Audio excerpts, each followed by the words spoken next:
વિદ્યાર્થી મિત્રો, કેજે એજ્યુકેશન ચેનલમાં આપનું સ્વાગત છે। ધોરણ 8 વિજ્ઞાન જ્ઞાન સાધના પરીક્ષા અંતર્ગત મહત્વના એમસીક્યુ આપણે મિક્સ એમસીક્યુ જોઈશું। પહેલો એમસીક્યુ, નીચેનામાંથી કઈ વનસ્પતિ કીટકોને ફસાવીને તેનો ખોરાક તરીકે ઉપયોગ કરે છે? ઓપ્શન એ અમરવેલ, કરેણ, જાસૂદ કે કળશપર્ણ। તો વિદ્યાર્થી મિત્ર, સાચો જવાબ શું આવશે? સાચો જવાબ તમારે કોમેન્ટ બોક્સમાં આપવાનો રહેશે। તો કીટકોને ફસાવાનું કાર્ય કળશપર્ણ કરશે। કોણ કરશે? કળશપર્ણ।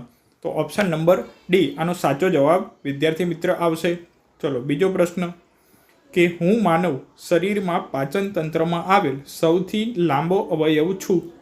તો ઓપ્શન આપેલા છે કિડની, નાનું આંતરડું, મોટું આંતરડું અને મુખ ગુહા। તો ચલો આમાંથી સાચો જવાબ શું આવશે? તો કહી શકાય કે પાચન તંત્રમાં સૌથી લાંબુ અવયવ એટલે કે નાનું આંતરડું છે। એટલે ઓપ્શન નંબર બી સાચો જવાબ આવશે। એના સિવાય કે નાના આંતરડાની લંબાઈ કેટલી હોય છે?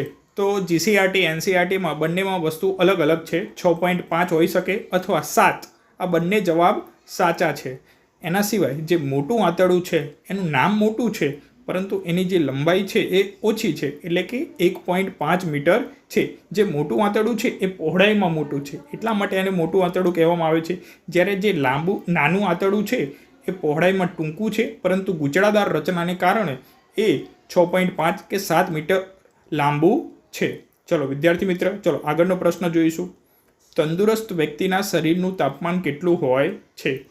38 સેલ્સિયસ, 37 સેલ્સિયસ, 98.6, અહીંયા સેલ્સિયસ યાદ રાખજો કે 98.6 સેલ્સિયસ કે 87.5 સેલ્સિયસ। બધા ઓપ્શન આપણને સેલ્સિયસમાં આપેલા છે। તો સાચો જવાબ શું આવશે?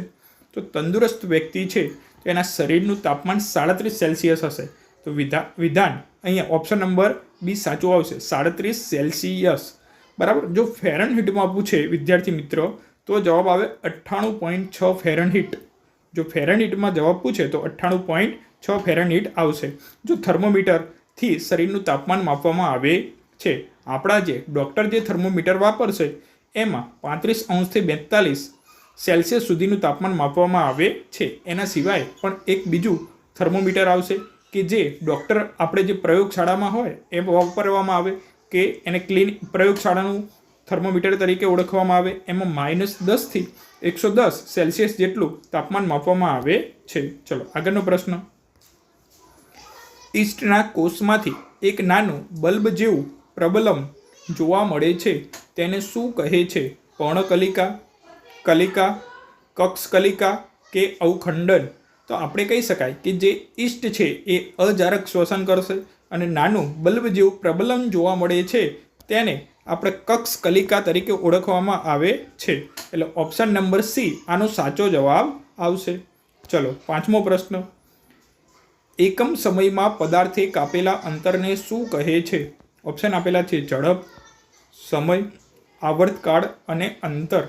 આપણે ઝડપની વ્યાખ્યા જોઈએ વિદ્યાર્થી મિત્રો તો એકમ સમયમાં પદાર્થે કાપેલા અંતરને પદાર્થની ઝડપ તરીકે ઓળખવામાં આવે છે। તો ઓપ્શન નંબર એ જે છે ઝડપ, બરાબર, એ સાચો જવાબ છે।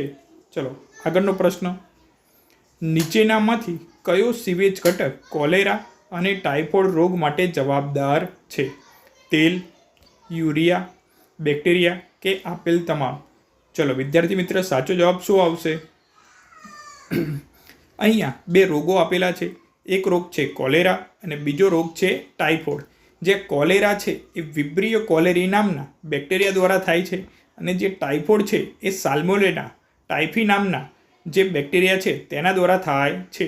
આ પ્રદૂષિત ખોરાક અને પ્રદૂષિત પાણી પીવાથી આ બંને રોગો થાય છે। તો આનો જવાબ આવશે બેક્ટેરિયા। ચલો સાતમા નંબરનો આગળ એક પ્રશ્ન જોઈએ આપણે, હાલના સમયમાં ફ્યુઝના સ્થાને શેનો વપરાશ વધ્યો છે? CFL, MCB, LMD કે આપેલ તમામ? આપણે જે ફ્યુઝ કે ઘરમાં કોઈ ઓવરલોડિંગ થાય, પરિણામે વિદ્યુત પરિપથમાં વિદ્યુત પ્રવાહનું મૂલ્ય ખૂબ જ વધી જાય, જેના કારણે શોર્ટ સર્કિટ થાય અને ઘરના બધા જ સાધનો ઉડી જાય અને આપણે કહી શકાય કે નુકસાન થાય। તો નુકસાનથી બચાવવા માટે ફ્યુઝનો ઉપયોગ કરવામાં આવતો હતો, જે ફ્યુઝ છે એ ફ્યુઝમાં જે તાર હોય એ નીચા ગલનબિંદુવાળો ધરાવતો મિશ્ર ધાતુનો બનેલો હોય છે. ફ્યુઝનો જે તાર હોય એ લેડ અને ટીન, લેડ એટલે પીબી અને ટીન એટલે એસએન, આ બંને ધાતુનો બનેલો હોય. એટલે જ્યારે ગલનબિંદુ વધી જાય પરિણામે એ તાર પીગળી જાય છે, પરિણામે જે નુકસાન છે એનાથી આપણે બચી શકાય છે. પરંતુ હવે અત્યારના સમયમાં ફ્યુઝના સ્થાને એમસીબી આવી ગયું. તો એમસીબીનું પૂરું નામ શું થશે? તો મિનિએચર સર્કિટ બ્રેકર કે એમસીબીનો ઉપયોગ થાય છે. તો સાચો જવાબ આવશે એમસીબી. ચલો 8મા નંબરનો પ્રશ્ન, લોલકનો આવર્તકાળ અચળ હોય છે તેની શોધ કોણે કરી હતી? બરાબર, આપણે આવર્તકાળ કે જે લોલક છે એને આવર્તકાળ અચળ હોય છે તો આની શોધ કોણે કરી હતી? ન્યૂટન, ગેલિલિયો, એડવર્ડ જેનર કે થોમસ આલ્વા એડિસન. જો આ બધા જ વૈજ્ઞાનિકોના નામ આપણે ક્યાંક ને ક્યાંક જાણીતા છે. તો આ વાત છે એ ગેલિલિયોએ કરી હતી. તો ઓપ્શન નંબર બી આવશે. ચલો, ન્યૂટને શું કર્યું હતું? આપણે કહી શકાય કે બળના જે નિયમ છે એ ન્યૂટને આપેલા હતા.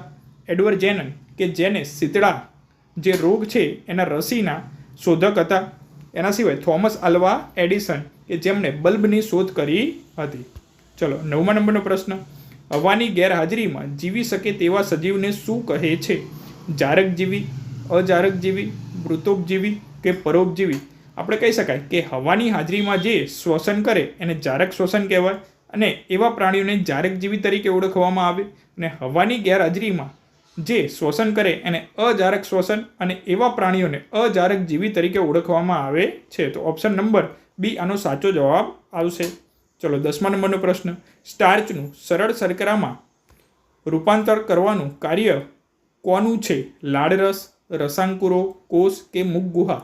આપણે જે સ્ટાર્ચ, આપણે કાર્બોદિત છે, પ્રોટીન અને ચરબી, આ ત્રણેય પદાર્થો છે. એમાં જે સ્ટાર્ચ હોય, ગ્લુકોઝ હોય, ફ્રુક્ટોઝ હોય, માલ્ટોઝ હોય, આ બધા એક સ્ટાર્ચ છે. એનું સરળ શર્કરામાં રૂપાંતર કરવાનું કાર્ય સૌથી પહેલાં મુખમાં થાય.